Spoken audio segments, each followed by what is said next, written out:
We all know Darth Vader to be the serious one. However, there was this one time where Darth Vader's adventures led him to recount what had happened to Palpatine, his master, and indirectly it turned into a joke. You see, this was right after Order 66. Darth Vader went after one of the Jedi survivors that was Eth Koth. He had renounced the Jedi ways beforehand, but this didn't matter. Every Jedi needed to be dealt with. And unfortunately, Eth Koth's time had come.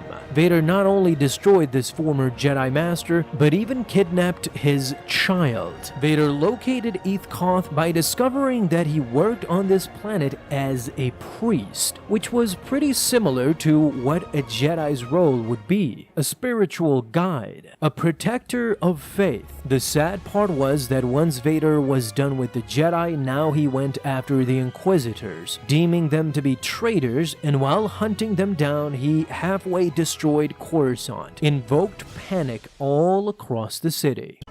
Coruscant was devastated. It felt like a war zone, and now Vader had to answer before his master Darth Sidious. First of all, Palpatine was asking for proof, assurance that these Inquisitors were actually traitors. Vader of course presented everything to his master and explained in detail how the woman Inquisitor had made the grave mistake with Eth Koth's wife, how both the Inquisitors had formed an attachment and might have presented a threat in the future. But still, Sidious was furious that it took bashing his capital city to go after two measly Inquisitors. Furthermore, he had inadvertently killed a senator that was working towards Palpatine's plans. While Vader protested, Palpatine simply told him that he still had control over the Inquisitors, but they will no longer reside on Coruscant. They are to be moved off-world immediately so that no more chaos ensues. Sidious then went on to congratulate Vader on eliminating Eth Koth, once a prominent figure in the Jedi Council, but he asked him what was he after all these years when Vader confronted him. When Vader told him that Eth Koth had become a priest, Palpatine let out a loud laugh. He was very amused at this revelation. He was a Jedi fool according to Palpatine. Why? Because he could have been anything he could ever want, and still Eth Koth chose to become a man of faith, close to any religion, in order to live vicariously as a pseudo-Jedi. It was hilarious to Palpatine as he continued to laugh. He was all smiles to hear that the Jedi were still fools after all these years, and as a way to reward Vader, he told his friend to follow him since he had earned a gift from Sidious himself, something that was near and dear to his heart. However, he still chuckled and scoffed. As they were leaving to the place where Vader's gift awaits, he still laughed at the idea. A priest. Heh.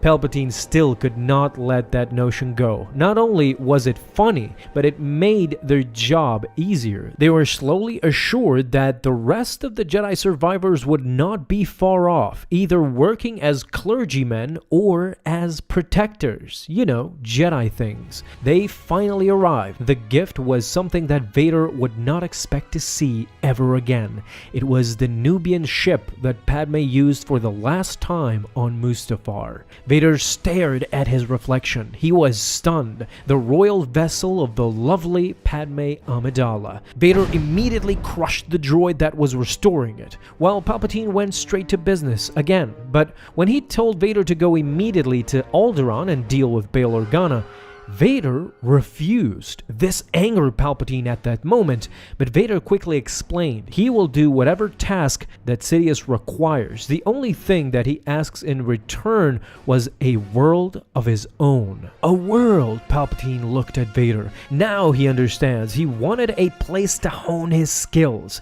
Palpatine had Coruscant, and now Vader wanted one of his own. Perfect. He will give him Naboo, Palpatine's own homeworld. What better way to connect with his master? Or perhaps Tatooine, the planet he once called home. Why not go ahead and burn its entire sand and turn it into glass? But no, Vader wanted one planet only, and that was Mustafar. This is where issue number 20 ends. Of course, this was part 2. Part 1 was yesterday, but this comic, needless to say, was absolutely amazing. The callbacks to me are surreal. I love them because they don't ham-fist these things too often in the comic series, and I enjoy some Star Wars history here and there, revisiting these mementos like the Nubian ship, Vader's hate for Tatooine, and so forth. Guys, hope you enjoyed, and if you did, leave a thumbs up down below and hit that bell to get notified the moment a new video is up. Have an awesome day, my Star Wars friends, and may the Force be with you always.